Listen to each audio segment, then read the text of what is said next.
Hello. नमस्कार दोस्तों। आप सभी का स्वागत है मेरे यूट्यूब चैनल पोस्ट ऑफिस वाला पर। तो आज मैं आपके लिए लेकर आया हूँ कि आपको आईटी 2.0 रोल आउट होने के बाद में इंटरनल मोबाइल एप्लीकेशन में जो बीओ में है, बीपीएम को बीओ का बैग कैसे बंद करना पड़ेगा।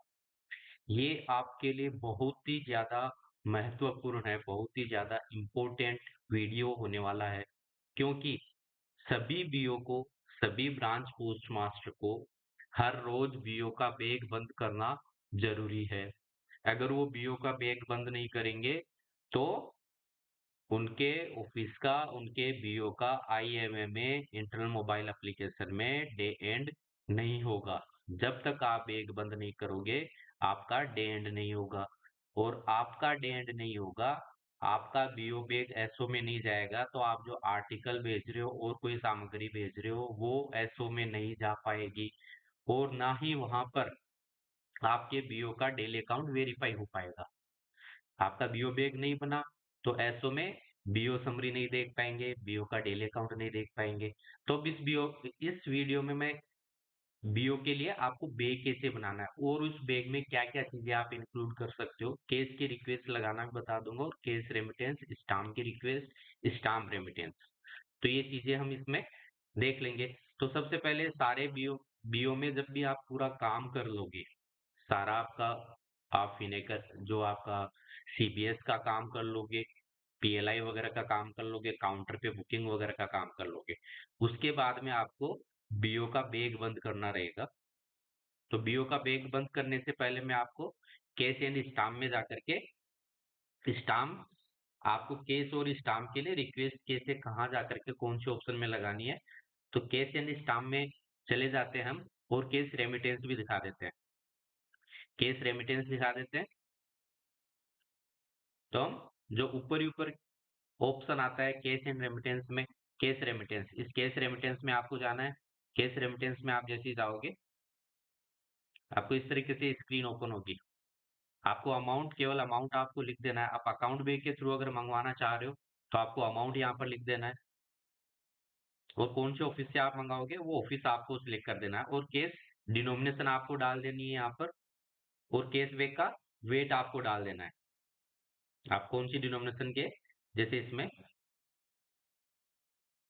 ये रेमिट कर रहे हो, सॉरी, तो आप कौन सी डिनोमिनेशन के नोट आप इसमें भेज रहे हो वो आपको इसमें लिख देना है डिनोमिनेशन। और टू ऑफिस में आपके यहाँ एसओ का नाम सिलेक्ट कर लेना है, आपको केस बैग का वेट इसमें यहाँ पर डाल देना है। केस बैग का वेट डालने के बाद में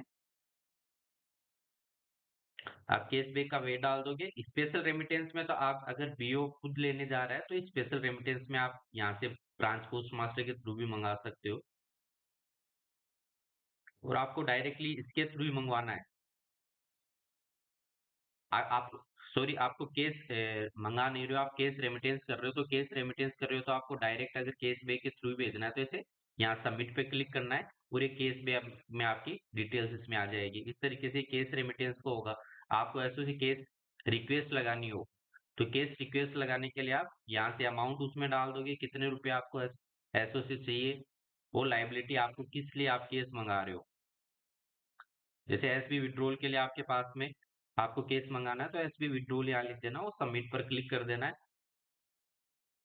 तो आपकी ये रिक्वेस्ट एसओ में, आपके एसओ में चली जाएगी। इतने रुपए आपको अकाउंट पे के थ्रू फिर भेजेंगे। इसमें स्टाम्प रिक्वेस्ट को आपको कौन सी कैटेगरी की स्टाम्प मंगानी है, जैसे स्टाम्प्स में डेफिनेटिव पब्लिक पोस्टेज स्टाम्प में अपनी मैक्सिमम स्टाम्प इसी में आती है जो डाक टिकट अपनी होती है। और कौन सी डाक टिकट आप पहले या तो पूछ ले उनसे कि कौन सी उनके पास में अवेलेबल आपके एसओ में, उसके अकॉर्डिंग आप यहाँ से सिलेक्ट कर सकते हो। जैसे एक मैंने ये आपको 20 मान लो चाहिए तो ऐड स्टाम्प डिटेल्स, ऐसे बाकी की और स्टाम्प डिटेल्स आप यहाँ से चूज कर सकते हो, और सबमिट स्टाम्प रिक्वेस्ट, इस तरीके से आप स्टाम्प रिक्वेस्ट लगा सकते हो। अभी आपके दर्पण मोबाइल में आपके पास में जो स्टाम्प अवेलेबल है वो स्टाम्प वापस एसओ में भेजने का आपके पास में कोई ऑप्शन नहीं है, लेकिन आईएमए में, इंटरनल मोबाइल एप्लीकेशन में आपको ये ऑप्शन भी मिलने वाला है। आप स्टाम्प रेमिटेंस में जाकर के आपके पास में जो स्टाम्प खराब हो गई हो या वापस से जब एसओ के द्वारा मंगवाई जाती है तो वो स्टाम्प आप यहाँ से भेज सकते हो। अभी इस बीओ में कोई स्टाम्प नहीं है, बाकी यहाँ से सिलेक्ट करके आप स्टाम्प भेज सकते हो। अब हम स्टाम्प की रिक्वेस्ट आपने लगा दी और केस की रिक्वेस्ट लगा दी। स्टाम्प रिक्वेस्ट लगाने और केस रिक्वेस्ट लगाने के बाद में आपको बीओ बैग हम बंद कर देते हैं। बैगिंग में जाना है, तो बैगिंग में जाने से पहले आपको अपने बीओ में जो आपका मिनिमम बैलेंस है वही रखना होता है। उसके अलावा आपको, जब आप उससे ज्यादा अगर आप बैलेंस बीओ में अपने रोक रहे हो, तो आपको इसी भी लाइबिलिटीज में जाकर के लाइबिलिटीज दिखाना है। अभी इसमें जैसे मिनिमम बैलेंस दिखा रखा है, मैक्सिमम बैलेंस दिखा रखा है, ओपनिंग बैलेंस इतना है, क्लोजिंग बैलेंस इतना है। तो 5000 बैलेंस आपका टोटल रहना चाहिए, क्लोजिंग बैलेंस आपका 7037 ज्यादा है। तो आपको ये लाइबिलिटीज एक्सिस अमाउंट है, और ये लाइबिलिटी का आप ध्यान रखिए। लाइबिलिटी आपके बीओ में आप एक ही बार ऐड कर सकते हैं। तो जब भी आप बीओ बैग बनाए तो लाइबिलिटी आप जरूर ऐड कर दें। बिना लाइबिलिटी ऐड किए, फिर अगर एक बार आपको जितनी इसमें लाइबिलिटी ऐड करनी है वो एक ही बार ऐड होगी, दोबारा से आप लाइबिलिटी ऐड नहीं कर पाओगे। आपको जैसे कौन सी चीज के लिए ये पैसों की जरूरत है, कितने रुपए में कोई एक्यूटेंस रोल पेंडिंग पड़ा हो, तो वो आपको टोटल लाइबिलिटी इस तरीके से आपके ये जो आप बीओ बैग बंद करोगे तो उसमें भी जब आप डेली अकाउंट आपका इसमें प्रिंट करोगे, तो डेली अकाउंट में भी ये चीज प्रिंट होगी। तो इस तरीके से आपको ये लाइबिलिटी डाटा ऐड करना है और फिर लास्ट में सबमिट कर देना है।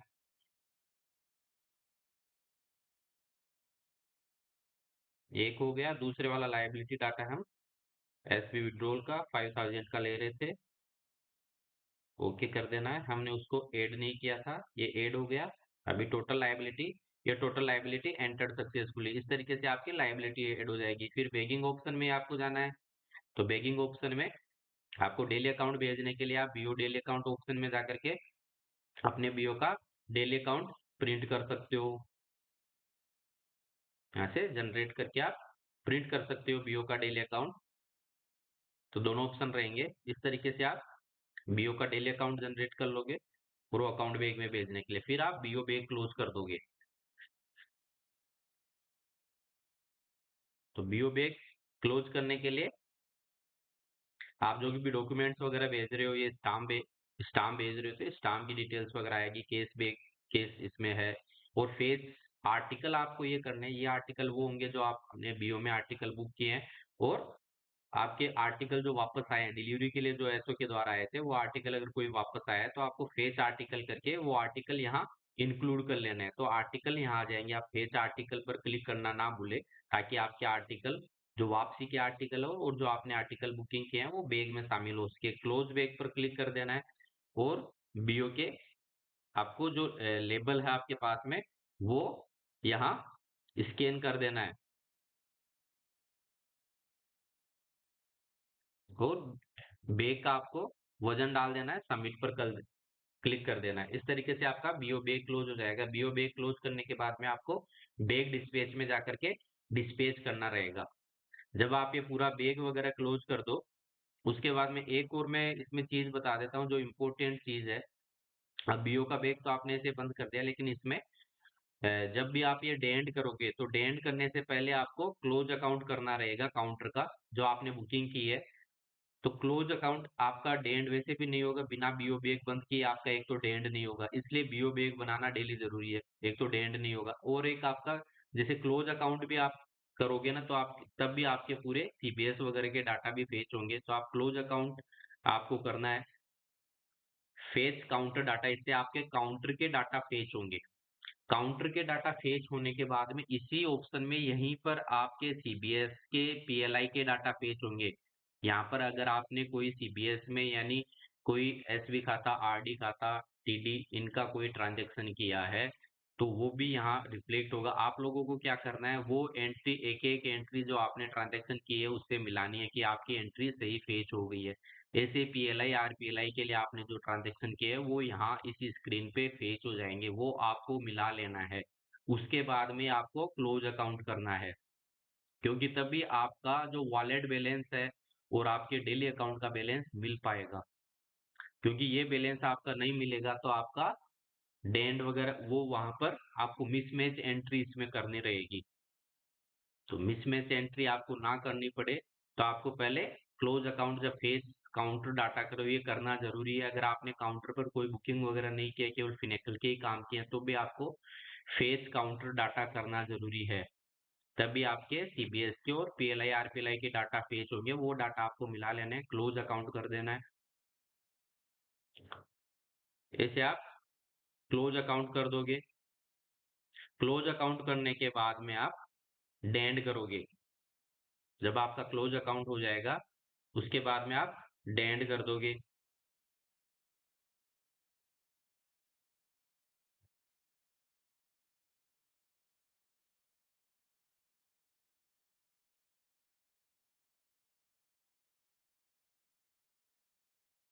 और फिर डेंड पर क्लिक कर देना है आपको। क्लोज अकाउंट होने के बाद में आपका डेंड हो जाएगा।